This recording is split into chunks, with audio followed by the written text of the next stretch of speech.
teaching Spanish, finding my own ways, but I always focus on helping people. So it was disguised as under a different role.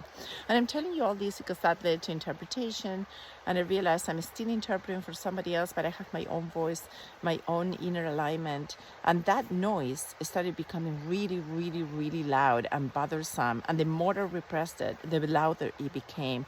Ultimately, I became a yoga instructor, but it's still, when you're teaching yoga, you're still restricted to what you're doing in a class. And I found that it was really hard to use that way of that avenue to really open up people to where I wanted to lead them, which was ultimately to be themselves and to embrace the best in themselves and to also listen to within what their heart and soul calling was. So the noise became so loud, and that's what I'm saying. If we don't listen to our longings, the longing and the discontent, those are gifts. If we open up and unwrap those gifts inside, is an open door, is the key, is the opportunity to satisfy your soul's longing. Those are the whispers from our souls, the discontent. They are the open opportunity to get on flowing that energy, releasing that energy. What is holding us back is like a bit like being inside a pot in a plant, and the root, just because you're in a small pot, and think of the pot like the conditioning and everything that has kept us fulfilling somebody else's dreams or the expectations placed on us or that we place on ourselves, but we're not genuine with who authentically we are. Those roots continue growing. They keep growing anyways. The very essence keeps growing. So what happened is that eventually that has to break. And if it doesn't break, it aches, or the plant can die even. That happens to us. That's the discontent. So if we allow ourselves to break through those restricted molds and the pot, so to speak, that is holding us back, we find liberation. We have the opportunity to flow, and as we flow and we take action, and with action and awareness comes clarity, we start feeling that sense of release. We start allowing ourselves to truly be who we are, who we're meant to be aligned in our bodies, our minds, and our emotions with our inner soul contract. Now, I don't know what yours is, but I know which one was mine. And just the fact of being able to talk to you here, to share my stories, to be able to guide you, so to speak, to dare, to be bold, to be you, to break through whatever you need to break through. Listen to that longing, listen to that calling, because inside is the opportunity for you to embrace the best of yourself, to live the life that you really want to. And if this is hard to do, one way that works for me is just to close your eyes, take a deep breath through your nose, and exhale.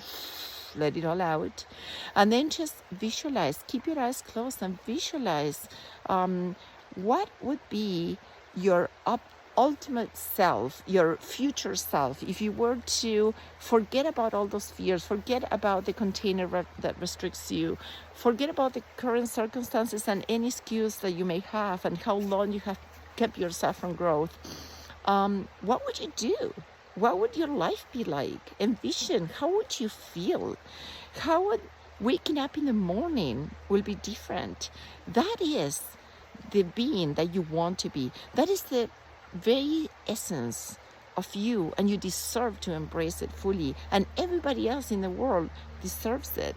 They say that our calling is the echo from all those that we could help through our service and who we're here to give, that are really calling us. Please come forth into the light of things and bring your magic onto the world.